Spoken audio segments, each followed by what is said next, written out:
Pueden tomar asiento.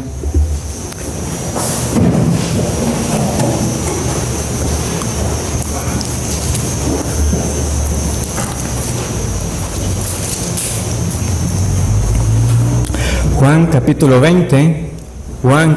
20, versículo 30. Juan 20, versículo 30.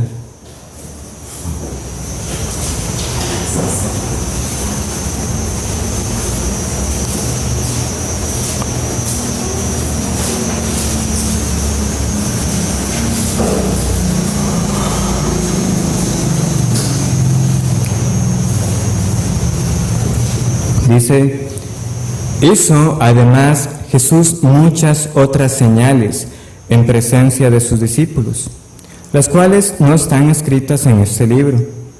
Pero estas se han escrito para que creáis que Jesús es el Cristo, el Hijo de Dios, y para que creyendo tengáis vida en su nombre. Después de esto, Jesús se manifestó otra vez a sus discípulos junto al mar de Tiberias, y se manifestó de esta manera. Estaban juntos Simón Pedro, Tomás, llamado el Dídimo, Natanael, el de Caná de Galilea, los hijos de Zebedeo, y otros dos de sus discípulos. Simón Pedro les dijo: voy a pescar. Ellos le dijeron: vamos nosotros también contigo. Fueron y entraron en una barca, y aquella noche no pescaron nada. Cuando ya iba amaneciendo, se presentó Jesús en la playa, mas los discípulos no sabían que era Jesús, y les dijo: hijitos, ¿tenéis algo de comer? Le respondieron: no. Y les dijo: echad la red a la derecha de la barca y hallaréis. Entonces la echaron, y ya no la podían sacar por la gran cantidad de peces. Entonces aquel discípulo a quien Jesús amaba dijo a Pedro: ¡es el Señor! Simón Pedro, cuando oyó que era el Señor, se ciñó la ropa, porque se había despojado de ella, y se echó al mar. Y los otros discípulos vinieron con la barca, arrastrando la red de peces, pues no distaban de tierra, sino como 200 codos. Al descender a tierra, vieron brasas puestas, y un pez encima de ellas, y pan. Jesús les dijo: traed de los peces que acabáis de pescar. Subió Simón Pedro, y sacó la red a tierra llena de grandes peces, 153, y aun siendo tantos, la red no se rompió. Les dijo Jesús: venid, comed. Y ninguno de los discípulos se atrevía a preguntarle: ¿tú quién eres?, sabiendo que era el Señor. Vino pues Jesús y tomó el pan y les dio, y asimismo del pescado. Esta era ya la tercera vez que Jesús se manifestaba a sus discípulos después de haber resucitado de los muertos. Cuando hubieron comido, Jesús dijo a Simón Pedro: Simón, hijo de Jonás, ¿me amas más que estos? Le respondió: sí, Señor, tú sabes que te amo. Él le dijo: apacienta mis corderos. Volvió a decirle la segunda vez: Simón, hijo de Jonás, ¿me amas? Pedro le respondió: sí, Señor, tú sabes que te amo. Le dijo: pastorea mis ovejas. Le dijo la tercera vez: Simón, hijo de Jonás, ¿me amas? Pedro se entristeció de que le dijese la tercera vez: ¿me amas? Y le respondió: Señor, tú lo sabes todo, tú sabes que te amo. Jesús le dijo: apacienta mis ovejas. De cierto te digo, cuando eras más joven te ceñías e ibas a donde querías, mas cuando ya seas viejo, extenderás tus manos y te ceñirá otro, y te llevará a donde no quieras. Esto dijo, dando a entender con qué muerte había de glorificar a Dios.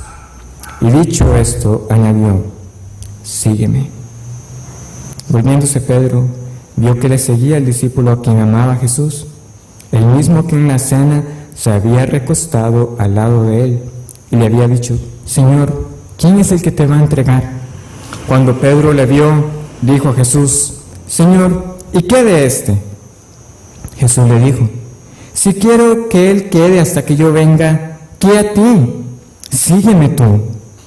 Este dicho se extendió entonces entre los hermanos, que aquel discípulo no moriría. Pero Jesús no le dijo que no moriría, sino: si quiero que él quede hasta que yo venga, ¿qué a ti? Este es el discípulo que da testimonio de estas cosas, y escribió estas cosas, y sabemos que su testimonio es verdadero. Y hay también otras muchas cosas que hizo Jesús, las cuales, si se escribieran una por una, pienso que ni aun en el mundo cabrían los libros que se habrían de escribir. Amén.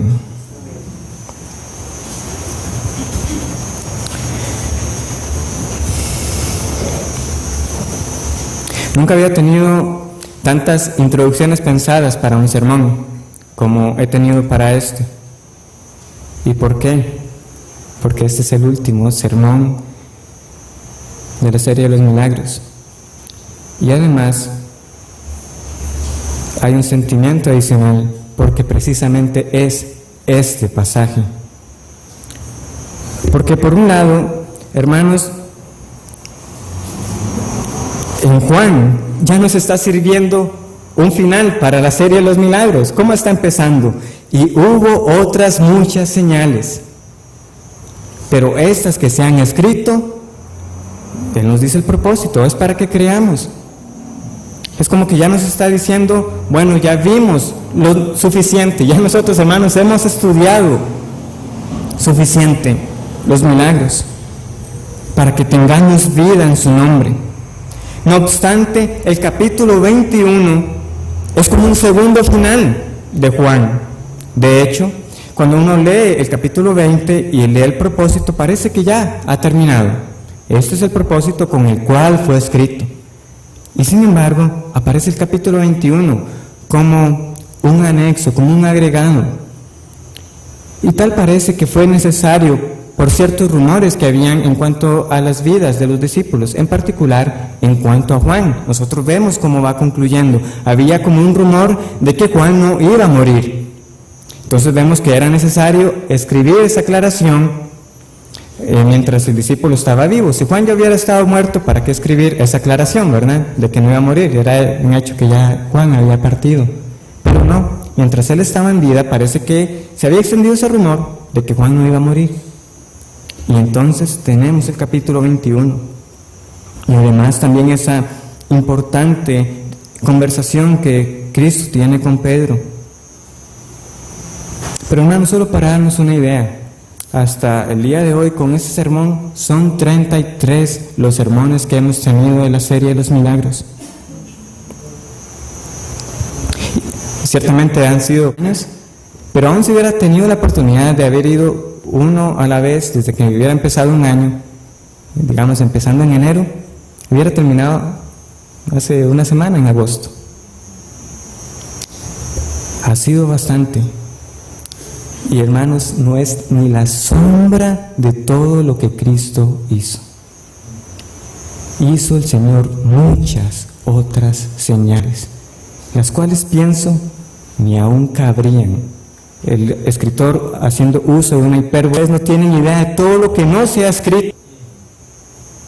Pero lo que está aquí escrito, no ocupamos nada más para creer que Cristo es el Hijo de Dios y que en su hay vida eterna. Esto es.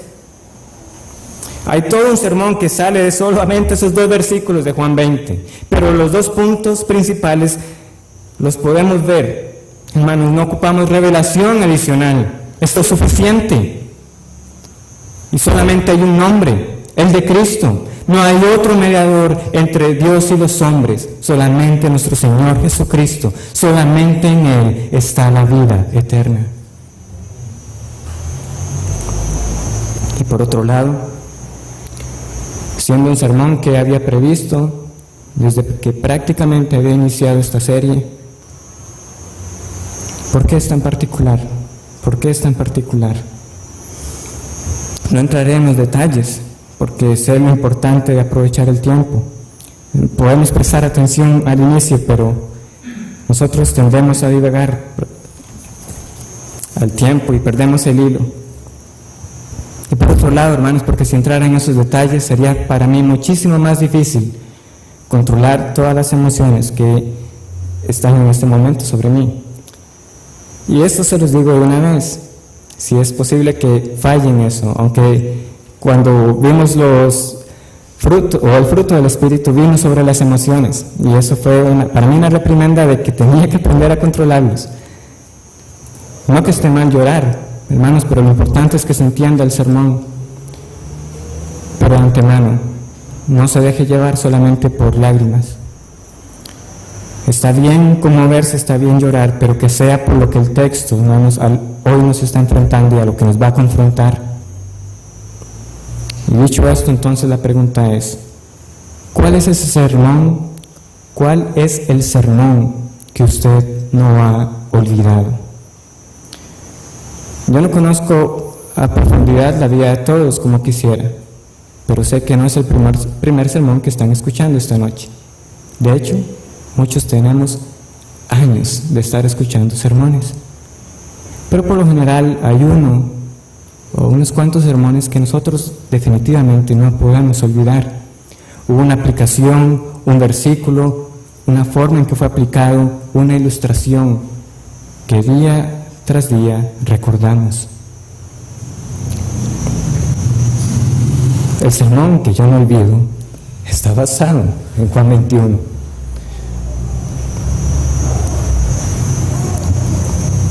Y el hombre que lo predicó ya no está en medio de nosotros. Evidentemente yo soy una fracción de lo que fue el hermano Steve. Pero para mí es reconfortante saber que estoy predicando la misma palabra, porque es el Espíritu el que la aplica en los corazones. No estoy pretendiendo que hoy se salga diciendo, ese es el sermón favorito, el que he escuchado en mi vida, qué genial. No es esa mi intención, pero sí que sea igual de retador y edificante para su vida como lo fue para mí. Oremos.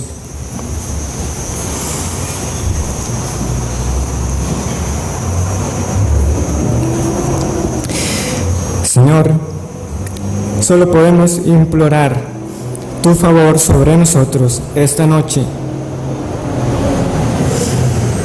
Que sea tu palabra, Señor, no dominados por emociones, por nuestras debilidades, sino tu palabra, la que esta noche nos exhorte, nos reprenda y nos anime.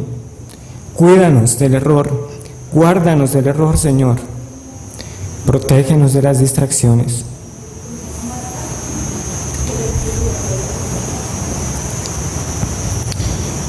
Y que tu nombre, Señor, esta noche sea glorificado. Y también rogamos por otros hermanos que también están escuchando en este momento tu palabra. Oh Padre, que esa persona que predica también tiemble delante de ella y la predique con reverencia y con denuedo.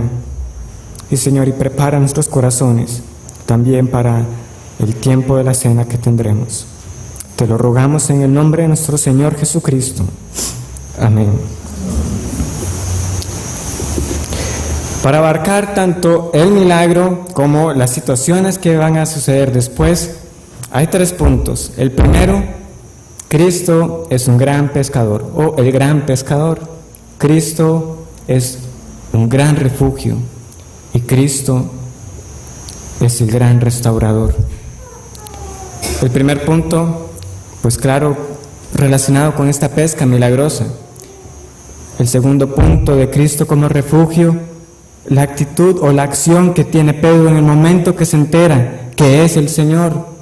Y finalmente Cristo como restaurador, cuando Él tiene esa conversación con Pedro. Entonces Cristo, el gran pescador. Hermanos, hay muchas situaciones que nosotros podríamos ver como una señal, tanto antes como en el mismo capítulo 21.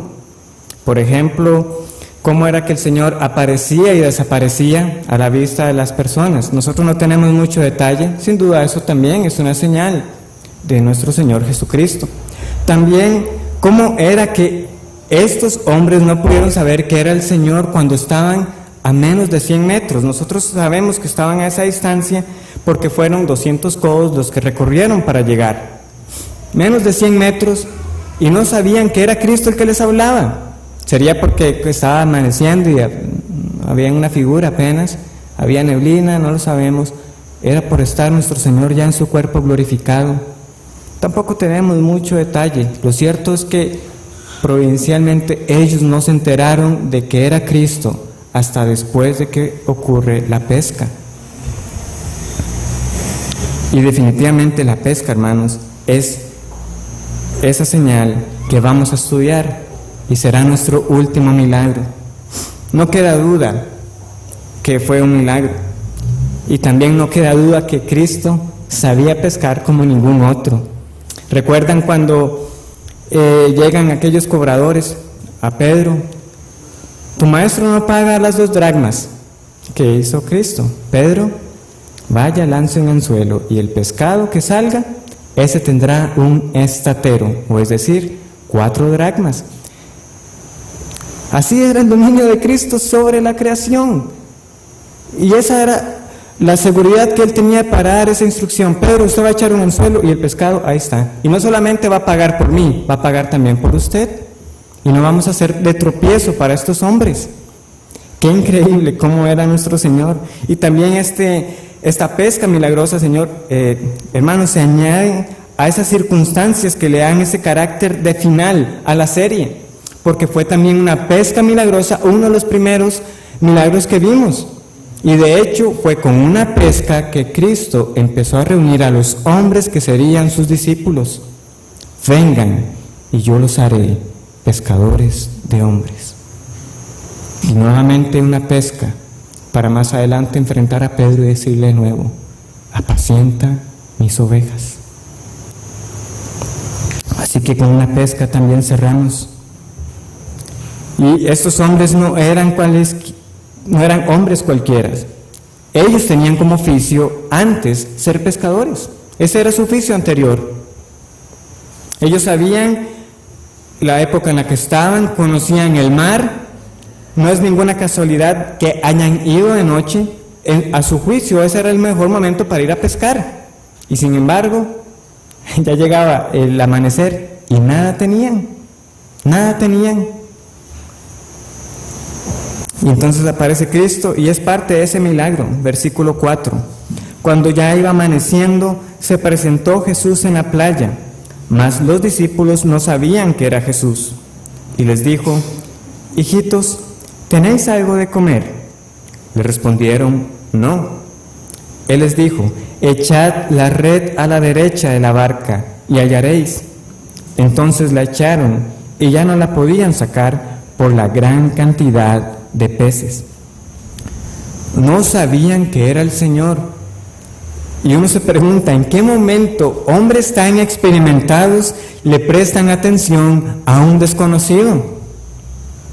Uno podría pensar varias cosas. Estaban diciendo, vean, toda la noche hemos pescado y nada ha salido. Vamos a tirar la red para que vea que en efecto no hay peces. O dijeron, bueno, total, ¿qué más da dar un último chance y tirar la red? O quizás fue la forma en que lo dijo Cristo que demostró tal autoridad que dijeron, no, Él lo está diciendo, hagamos caso, tiremos la red a la derecha como Él dice y vemos el resultado. Qué cantidad de peces, tan pesada que apenas la podían sostener. Recordamos la primera vez, esa red se rompió.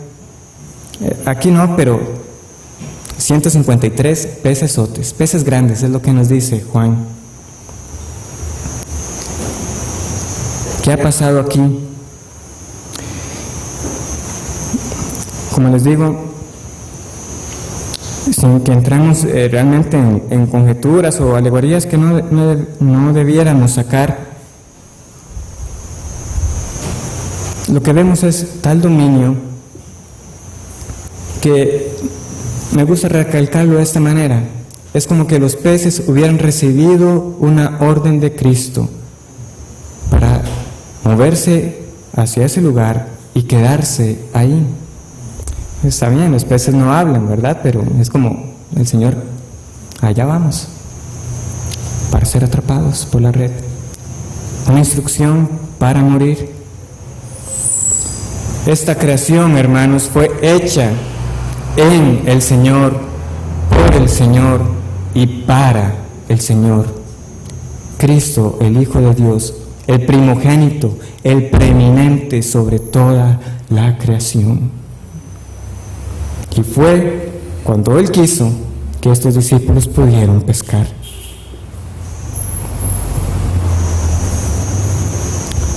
Y esta pesca entonces nos lleva a nuestro segundo punto: Cristo, el gran refugio. El gran refugio. Versículo 7. Entonces aquel discípulo a quien Jesús amaba dijo a Pedro: es el Señor. Simón Pedro, cuando oyó que era el Señor, se ciñó la ropa porque se había despojado de ella y se echó al mar.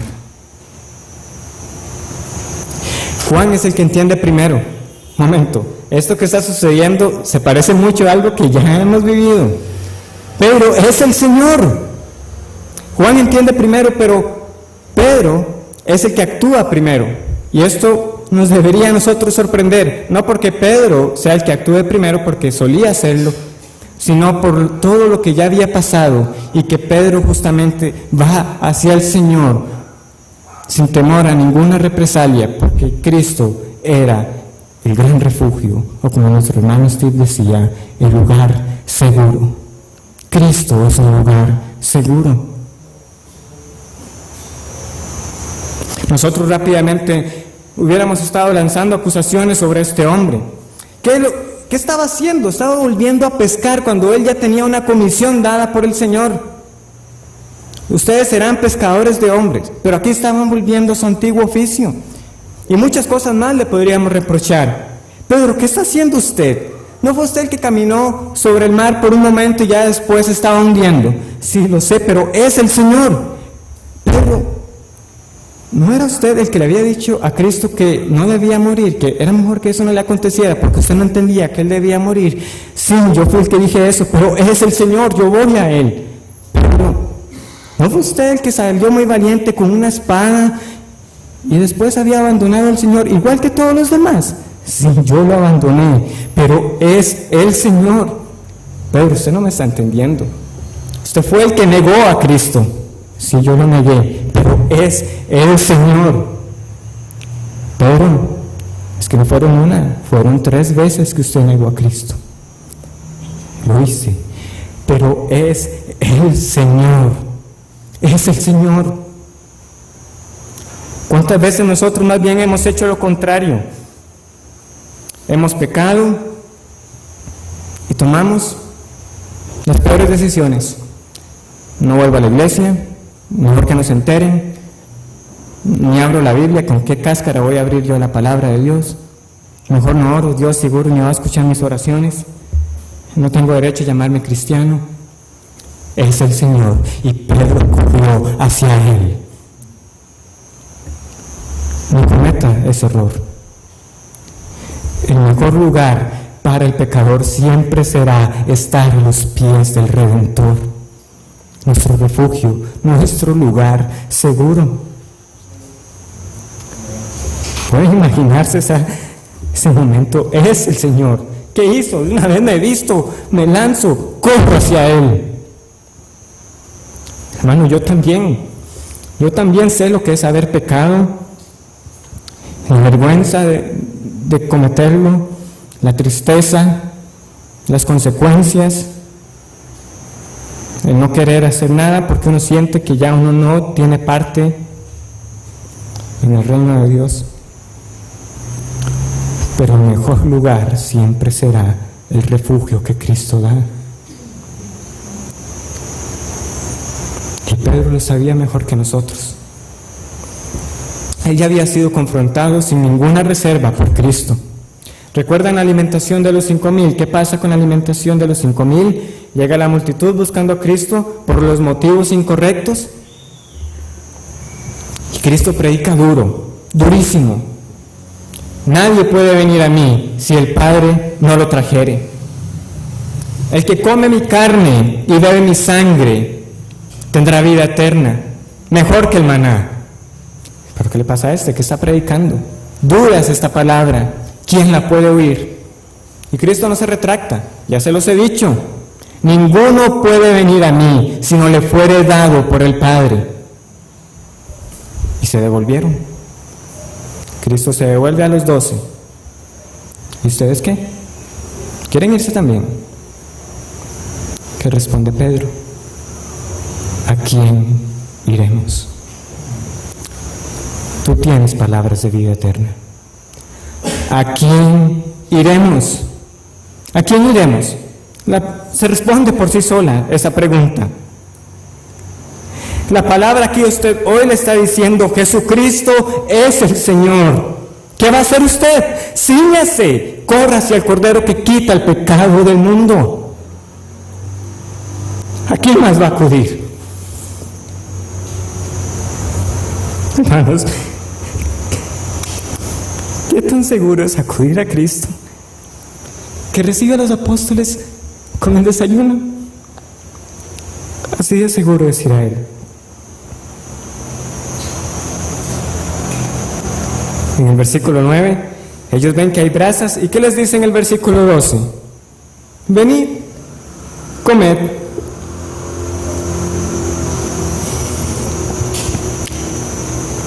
Comentario aparte, ¿alguno ha pensado qué sería comer algo preparado por las mismas manos de nuestro Señor Jesucristo? ¿Se imaginan ya con el limoncito echándole ahí sobre el pescado? Ay, hermanos, Él ha dado algo mucho mejor, que acabamos de recordar las palabras de Él. El que come mi carne y bebe mi sangre tiene vida, y yo le resucitaré en el día postrero. Que mantengamos eso en nuestra mente esta noche que celebramos la cena del Señor. Pero así es, hermanos. Tomamos las decisiones equivocadas, pensamos que no leer la Biblia, no orar, no congregarse, y lo que estamos haciendo es perdiéndonos de un manjar. Y nos estamos perdiendo de un manjar. Porque eso es, hermanos. Esto es alimentarse y esto es comer. Sí, la disciplina vendrá, pero no antes sin ser instruidos, no antes sin ser alimentados. Porque Cristo no solamente es el gran refugio, el lugar seguro donde Pedro pudo acudir, sino también es el gran restaurador. Cristo restaura. Él no nos deja en la misma condición, no nos deja ahí hundidos, sino que nos enfrenta y nos prepara para las labores que Él requiere. Y este diálogo viene a ser esa confirmación de la labor que Cristo tenía para Pedro. Y es importante, es muy importante. ¿Por qué? Porque uno podría pensar que en los primeros años, principalmente de la iglesia, no sería raro que alguien pusiera en duda la autoridad de Pedro. ¿Cómo? Usted que negó al Señor, ahora nos viene a nosotros a dar instrucción. De nuevo, aun si no tuviéramos esta conversación, es un hecho que Cristo en ningún momento había dudado de la labor que le había dado a su discípulo. ¿Por qué? Porque Él ya se había aparecido antes 2 veces, ¿verdad? ¿Y qué pasó cuando Cristo se apareció? Él no llegó y dijo, muy bien, todos se quedan, Pedro se sale. No, eso no fue lo que el Señor hizo. Más bien Tomás fue el que se perdió por no estar donde debía estar. Pero en ningún momento el Señor había quitado a Pedro de esta labor. Pero esta conversación viene a despejar cualquier duda de que este discípulo seguía siendo apto para la obra del reino. Como más adelante nosotros leeremos en Hechos. Ahora, tampoco es que conversación particular con él nos lleve al otro extremo, de que aquí se está enseñando alguna especie de papado, de sucesión, ¿verdad?, sobre este apóstol. No es el caso. Entonces leamos del versículo 15 al 17 para recordar esta conversación. Cuando hubieron comido, Jesús dijo a Simón Pedro: Simón, hijo de Jonás, ¿me amas más que estos? Le respondió: Sí, Señor, tú sabes que te amo. Él le dijo: apacienta mis corderos. Volvió a decirle la segunda vez: Simón, hijo de Jonás, ¿me amas? Pedro le respondió: Sí, Señor, tú sabes que te amo. Le dijo: pastorea mis ovejas. Le dijo la tercera vez: Simón, hijo de Jonás, ¿me amas? Pedro se entristeció de que le dijese la tercera vez: ¿me amas? Y le respondió: Señor, tú lo sabes todo, tú sabes que te amo. Jesús le dijo: apacienta mis ovejas. La primera observación que hay que hacer sobre este diálogo es un juego de palabras. En general, tanto la pregunta como la respuesta son en esencia la misma. Hay pequeñas variaciones, ¿verdad?, tanto en la respuesta como en la pregunta, de vez en cuando, pero en esencia son la misma. Sin embargo, hay algo que no podemos pasar por alto, y son los verbos que se usan para el me amas de estas preguntas y de las respuestas de Pedro. La Reina Valera y muchas otras traducciones no la muestran, así que no piensen que es algo exclusivo de la versión que estamos usando. En todo momento nosotros siempre leímos amas, amas, amo, te amo, amas. Pero hay dos palabras que se están usando aquí. Cristo pregunta las dos primeras veces: ¿me amas?, usando el verbo ágape. Pedro siempre responderá, y la tercera pregunta de Cristo será: ¿me amas?, pero usando la palabra fileo, fileo. Entonces, ¿cómo traducen algunas versiones? Por ejemplo, la Nueva Versión Internacional, nosotros leeríamos algo así: Simón, hijo de Juan, ponen ellos, ¿me amas? Sí, Señor, tú sabes que te quiero. Hacen esa distinción. Pero entonces, antes de lanzar una conclusión precipitada sobre esta decisión, por efectos de tiempo no vamos a entrar en todas las veces que estas palabras se usan, pero el Nuevo Testamento hace las dos cosas: las usa tanto como sinónimos y también a veces reserva un uso exclusivo para ambos. Digamos, hay casos en que solo se usa ágape y hay casos que solo se usa fileo, pero hay casos que para una relación tanto ágape como fileo se usan. Ahora que estamos en Juan, vayamos a Juan capítulo 3, versículo 35. Juan 3, 35. Y dice así: el Padre ama al Hijo y todas las cosas ha entregado en su mano. Y Juan 5:20. Juan 5:20 dice: porque el Padre ama al Hijo y le muestra todas las cosas que Él hace, y mayores obras que ésta les mostrará, de modo que vosotros os maravilléis. En los dos casos, el Padre ama al Hijo. En el primer ejemplo, en Juan 3:35, es ágape. En Juan 5:20 es fileo. Entonces, no es que sea un distinto tipo de amor entre el Padre y el Hijo. El Padre ama al Hijo de la misma manera siempre. Pero entonces la pregunta, así en resumen, hermanos, es: ¿importa esta diferencia que nosotros estamos viendo en Juan 21?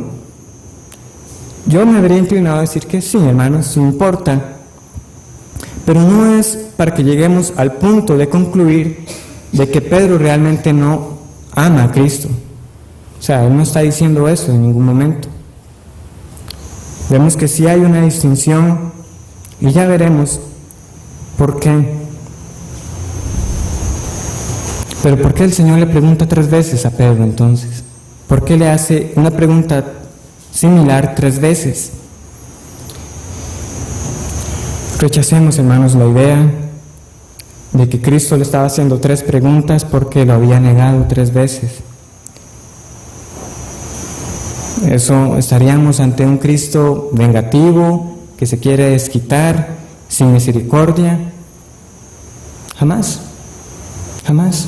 Si Él hubiera querido hacer eso, ¿por qué se esperó hasta después de que habían comido? Mejor de una vez, que cuando ya Pedro venía corriendo hacia Él, hubiera dicho: Pedro, ahora sí se aparece, ¿verdad? Ahora sí, ya no es cobarde. Ahora sí, Pedro, ya vienes a mí. Si eso hubiera sido el propósito. Pero ¿para qué el Señor hubiera querido hacer sentir miserable a Pedro solamente por quererlo hacer sentir miserable? No tiene ningún propósito. O no tenía ese propósito, más bien. El propósito, hermanos, no era porque Cristo dudara de que Pedro lo amaba. Es que Pedro necesitaba saber que él amaba a Cristo. Porque Pedro al final lo va a decir: Señor, usted lo sabe. Sí, Cristo lo sabe. Pero Pedro lo sabía, estaba seguro. Porque la pregunta no fue: Pedro, ¿crees en mí? ¿Crees en el que me envió? ¿Crees en las palabras que he dicho? No, la pregunta fue: Pedro, ¿me amas? Es una pregunta que involucra o que demanda una respuesta que involucra todo nuestro ser. Nuestro ser. No es algo solo de la mente, es algo que es todo el espíritu también en sus emociones y en su pensamiento. Esta es la pregunta con la cual somos confrontados esta noche. Pedro, ¿me amas? Ronnie, ¿me amas? Ponga su nombre en esa pregunta, porque es Cristo quien lo está haciendo. ¿Me amas? Bueno, yo voy de vez en cuando a la iglesia. ¿Me amas? Bueno, leo la Biblia sin rodeos. La pregunta es: ¿me amas? Es que yo he cometido pecados. ¿Me amas? Es lo que está preguntando Cristo.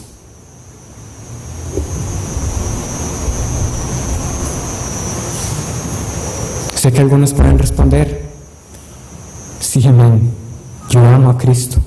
Pero a la vez nos sentimos como Pedro, que no podemos responder con esa misma palabra que el Señor está usando, porque sentimos que nuestro amor es tan débil cuando lo comparamos con el amor que Cristo tiene hacia nosotros. Y es como si dijéramos: Señor, tú sabes que te quiero. Sí, el Señor lo sabe. Señor, tú sabes que te amo. La respuesta no es para informar a Cristo, no es para informarlo a Él. Es usted el que necesita saber la respuesta a esta pregunta, porque es de consecuencias eternas. Ama a Cristo.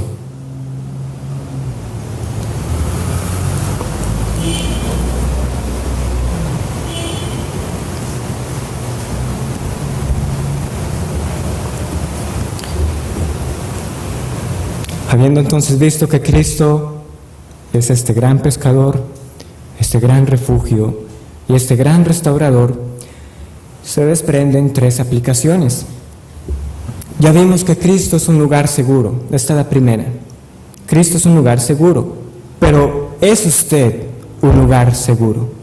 Cristo ya no habita físicamente en medio de nosotros, y en un sentido, nosotros que somos sus seguidores, nos corresponde ser ese lugar seguro también.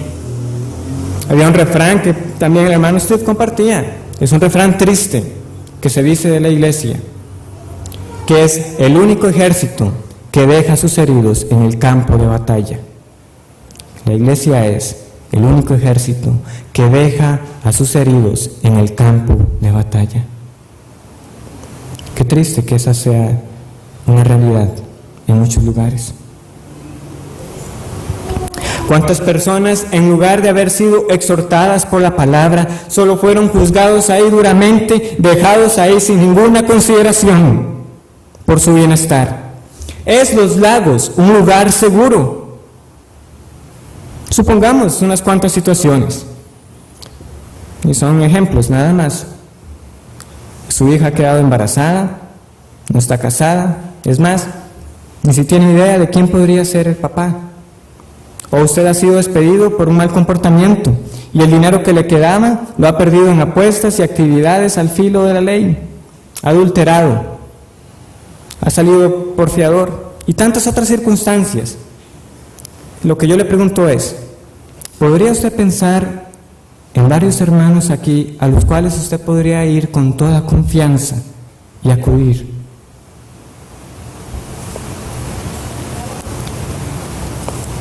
Es que eso yo no se lo puedo compartir.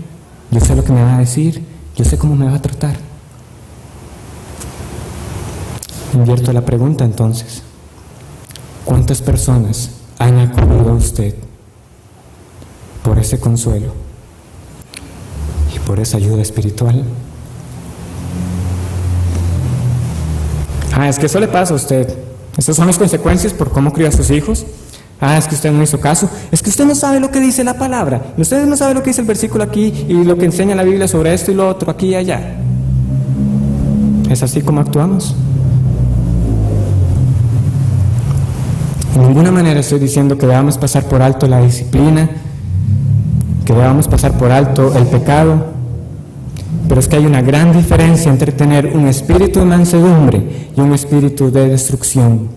¿Qué es lo que dice Gálatas 6:1? Con un espíritu de mansedumbre, considerándote a ti mismo, no sea que tú también seas tentado.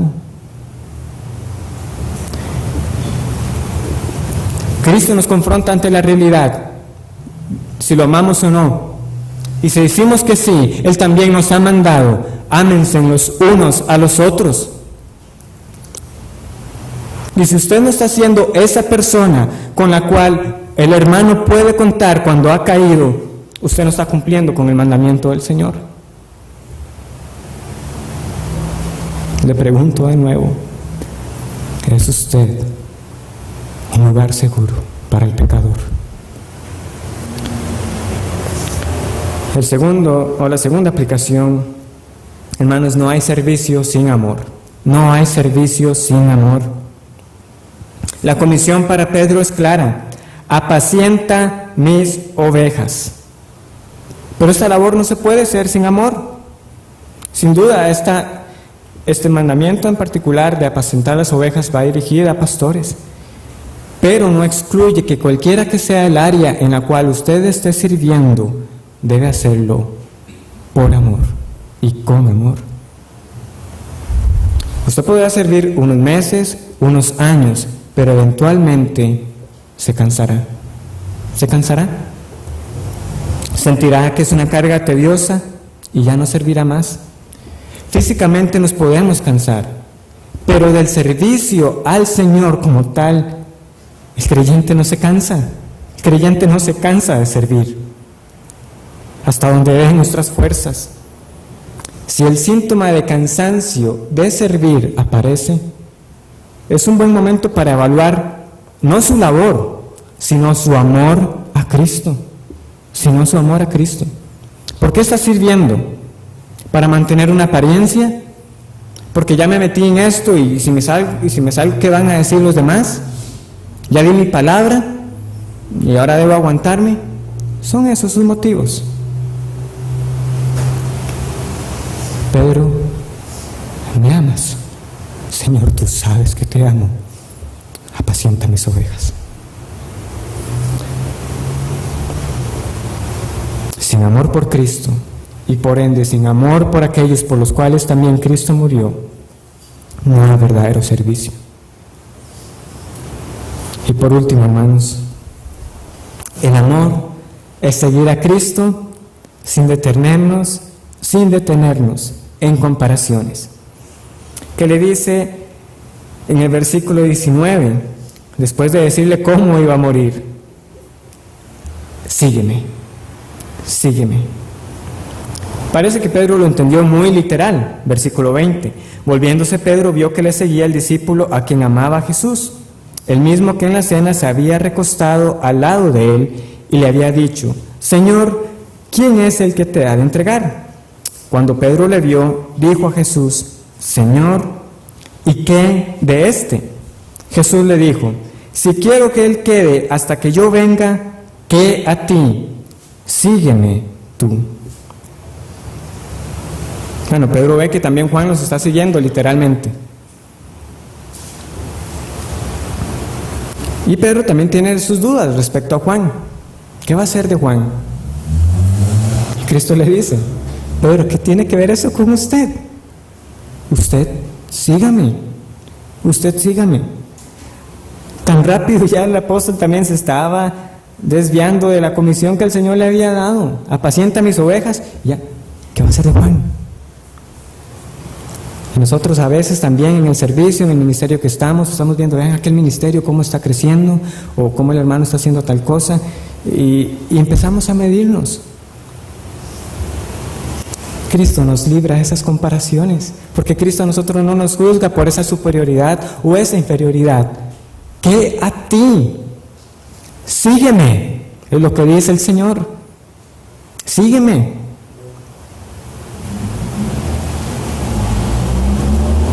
El Espíritu reparte los dones como Él quiera. Algunos tendrán más talentos, otros tendrán menos talentos, y los reparte en la medida que Él quiere. Nuestra labor es trabajar con ellos. Tenemos un trabajo en una misma meta: llegar a ese fin, a la meta del supremo llamamiento. Es el momento para concluir. Una parte de mí ya no quiere hacerlo. Pero ¿qué más puedo decir, hermanos? Ya Juan lo ha dicho por nosotros. Muchas señales el Señor hizo en presencia de muchos testigos.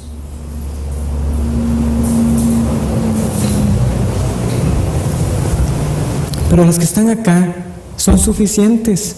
Son suficientes.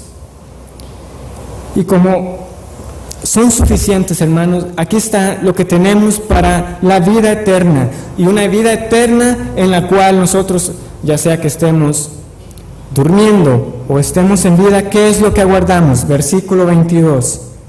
Jesús le dijo: si quiero que Él quede hasta que yo venga. Cristo volverá. Oh sí, Señor, ven pronto, ven, son las palabras de Apocalipsis. Hermanos, y ese día nosotros entonces estaremos enfrente del Señor de los milagros, la cual es la esperanza para los que le aman. Oremos.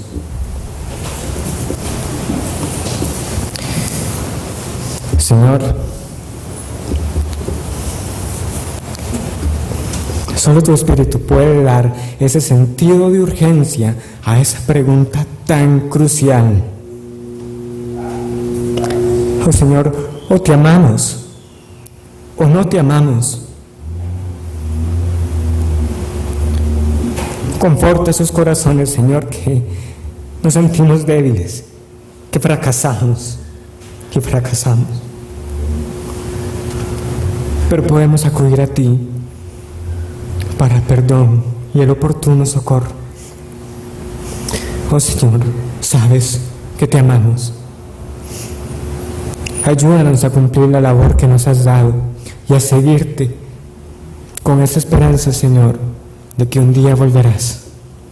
Y entre tanto, que cumplamos esa misión, siendo ese lugar seguro para que otras almas también encuentren el mismo refugio que nuestras almas encontraron en ti, a Cristo libertador. Te lo pedimos en el nombre de nuestro Señor Jesucristo. Amén.